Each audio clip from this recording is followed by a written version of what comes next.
Hello, Dr. Doula here again. I'm talking about making family. How did family come for the Mason clan, the little Mason clan over here? And so I want to continue to tell you my story. If you haven't heard the first part, you can go back and look at Making Family Part 1. This is Making Family Part 2.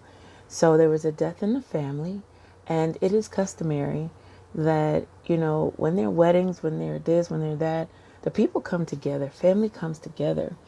And especially for a funeral, the family comes together. There are all kinds of ceremonies around ushering that individual into the life of an ancestor. And so all I knew was that I didn't have this on my agenda. I had an agenda and it wasn't on it, but I would never tell Z that. Sincerely, I would never tell her that. Please, I'd never. I was so nervous, and I think my conversation with my husband was full of tears that night. I was like, oh my goodness, babe. Oh, because I didn't know what to do. I was like, people were like, oh yes, Dr. Doula's going to South Africa, and I wanted to make the best impression, and I was supposed to be doing all this birth stuff, and here I am. Now I'm going to a funeral. And let's be clear, the funerals happen on Friday, Saturday, whatever, but you plan the whole week before. So, we're like on a bus, if I'm not mistaken. She finds out on Tuesday, we leave on Wednesday. Takes a day to get there, so we kind of get there on Thursday. I just cannot. It's just something to tell the story. And it's like, oh my goodness, the most beautiful, let me just say, the most beautiful view. The bus rides are crazy because, it's just, I can't say all that here. I'll be talking forever. Just somebody remind me to come back to the bus rides, real bus ride, not one that's chartered. Okay. Beautiful, beautiful Zulu huts and things on the road that you can see, and how those places have been set aside. Sometimes it's where people live because it's rural, but other times it's because these are the places where the people honor their ancestors.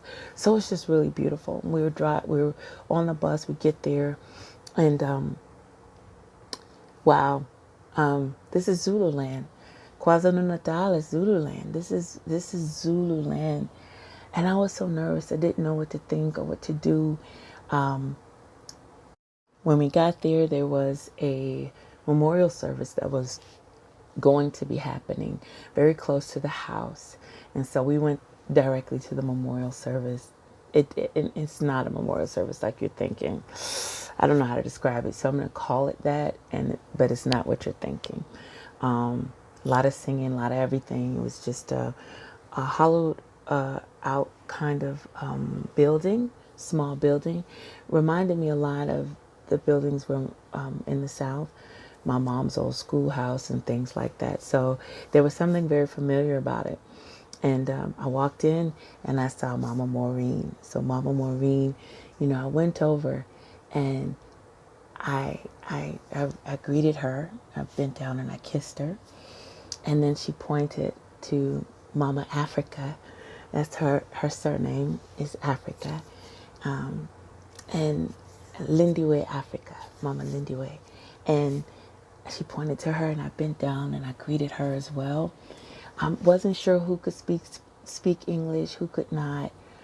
But that was such an experience for me.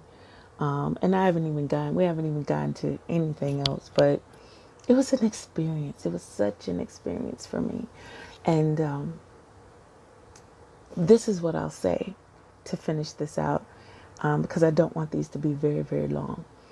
I'll say that little by little, it was going to KwaZulu-Natal that I said, wait a minute, this seems familiar to me. I'm a Southern girl, and my grandparents grew up, were in a rural area. My mother grew up on a red dirt road. And there were some things that started clicking in KwaZulu-Natal, in Claremont. And I was like, wait a minute, this feels familiar. So being in that place where they were basically memorializing the family member and singing the songs a cappella. My family still does that today. It started feeling familiar. This to the rural was feeling, like country and feeling like what I knew. And there were other things that happened the rest of the weekend. It was like, wait, I know this. I'm familiar with this. I know exactly what this is. And that's when I was like, oh my. And I'll tell you this, spoiler alert, by the time that I get to the end, you'll understand why I feel this way. But it was going to KwaZulu-Natal that made me understand in truth that I am African. I said, we are African. We really are African. And some of us are further removed because maybe our families moved from the South in the U.S., 100 years ago or 70 years ago. But because my family moved away one generation ago and we still frequent the places, I recognize some things. There were some things that stood out to me. And I said, oh, I know this. This is familiar. This is not strange at all. And I knew within myself, I am African. Yes, it's South Africa. No, it's not Western Africa or whatever. I was like, but I'm clear. We are African people. And I'll leave you with that. No video today. Just wanted to leave you with that. I'll get back to sharing videos with you. But I want to get this story out first. So thanks for being with me.